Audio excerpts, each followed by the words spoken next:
सब हैं यहाँ पर। आप सब दोनों तरफ से प्रेम प्यार रखते हैं। सबको नमस्कार करती हूँ, प्रणाम करती हूँ। बहुत खुशी होती है जब हम किस तरह की जगह पर पहुँचते हैं, क्योंकि ईश्वर के करीब जाकर एक अलग सी अनुभूति होती है, एक अलग सा आनंद आता है। आपाधापी है, भाग दौड़ है, कहीं ना कहीं दौड़ने का प्रयास, कहीं ना कहीं पहुँचने का प्रयास हम सबका है। और उस आपाधापी में अपने को भूल जाते हैं, ईश्वर को भूल जाते हैं। लेकिन अगर अपने को पाना है तो ईश्वर के नज़दीक आना बहुत आवश्यक है।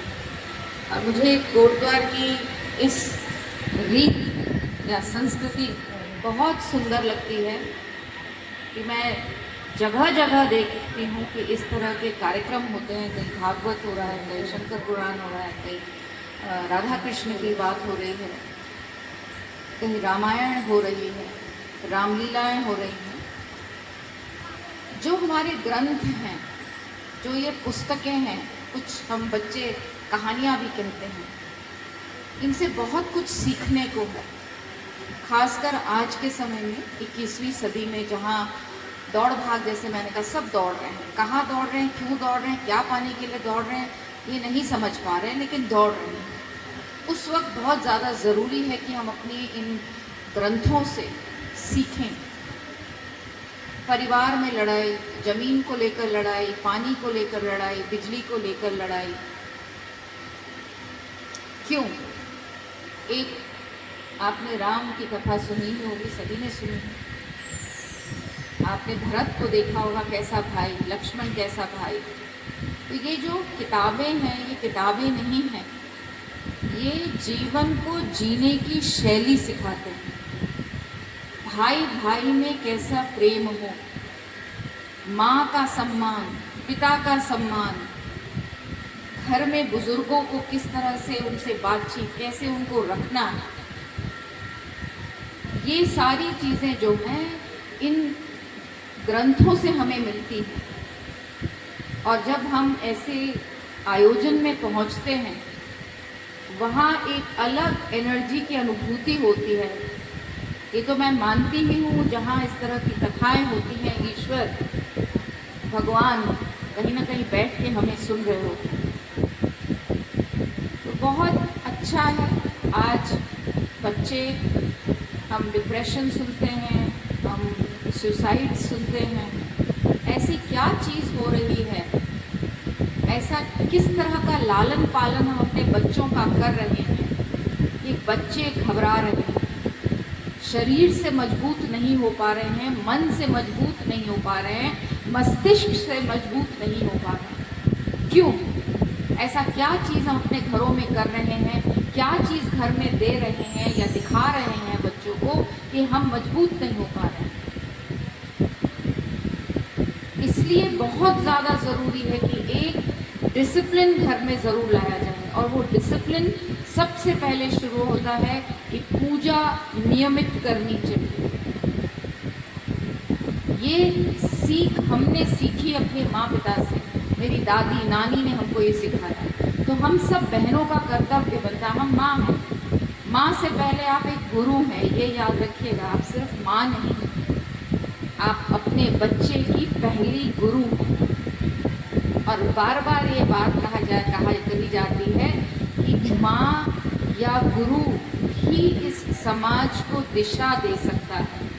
इस समाज की दिशा क्या होगी, इस समाज की दशा कैसी होगी, वो आपके और मेरे कदमों पर है। और इससे हमें छुटकारा नहीं मिल सकता है। इसलिए घर में अपना आचरण अपनी माँ के प्रति, अपने सास के प्रति, अपने ससुर के प्रति, अपने पति के प्रति, इसके लिए हमें सावधान होना चाहिए।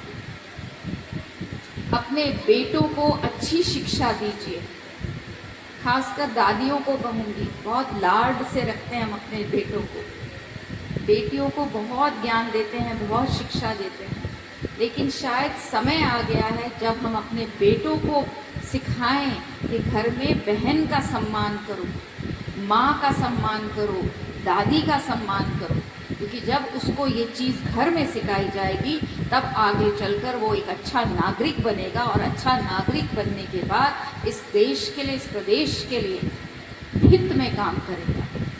आज इसकी बहुत ज़्यादा आवश्यकता है। अपनी संस्कृति को ना भूलें, अपने खान पान को ना भूलें। गाय बच्ची पालना छोड़ दिया है, मुझे विश्वास है कि आप लोगों में से बहुत लोग पालते भी होंगे, लेकिन हमने अपनी बेटियों को, बहुओं को गोबर से, गाय से, गौमूत्र से अलग कर दिया। कारण था, ये क्यों होता था, इसमें सब कारण है। हिंदू धर्म नहीं, साइंस है। गोबर को क्यों छोड़ना, गौमूत्र से क्या फ़ायदा, गाय को सहलाने से क्या फ़ायदा, सुबह रोटी खिलाने से क्या फ़ायदा, मिट्टी से लेपने से क्या फ़ायदा, पालथी मारकर बैठने से क्या फ़ायदा, ऐसे बैठ के भोजन करने से क्या फ़ायदा। धर्म पूरी तरीके से हमारा साइंस से जुड़ा हुआ है। इसीलिए मैं कहती हूँ जीवन को जीने की शैली इन ग्रंथों में है, इन किताबों में है। हमको इस पर ध्यान अब देना होगा। हम आगे बढ़ रहे हैं, बहुत मॉडर्न हो रहे हैं, डिजिटाइजेशन हो रहा है, मोबाइल भी आ गया, लेकिन जड़ें मजबूत रखनी है। पेड़ को अगर आप उखाड़िए 2 दिन में सूख जाएगा। तो अगर हम अपनी जड़ों को मजबूत नहीं रखेंगे, जड़ों से जुड़कर नहीं रखेंगे, जड़ मतलब संस्कृति, जड़ मतलब संस्कार, अगर इनके साथ जुड़कर नहीं रहेंगे तो आगे इस प्रदेश का, देश का क्या होगा। रोड बनेगी, बिजली आएगी, पानी आएगी, बड़ी बड़ी मॉल बनेंगे, बड़े बड़े होटल बनेंगे, बड़े बड़े रिजॉर्ट बनेंगे, लेकिन जब उसमें रहने वाले, चलने वाले अच्छे इंसान नहीं होंगे तो इन सब का करेंगे क्या हम। तो इसलिए बहुत अच्छा है कि आप इस तरह के आयोजन होते हैं कोटद्वार में, और अब तो यूपी है यहाँ पर। मुझे बहुत खुशी है, बहुत अच्छा लगता है, बहुत आनंद, और सबसे ज़्यादा खुशी इस बात की होती है कि बहनें बढ़ चढ़कर हिस्सा लेती हैं।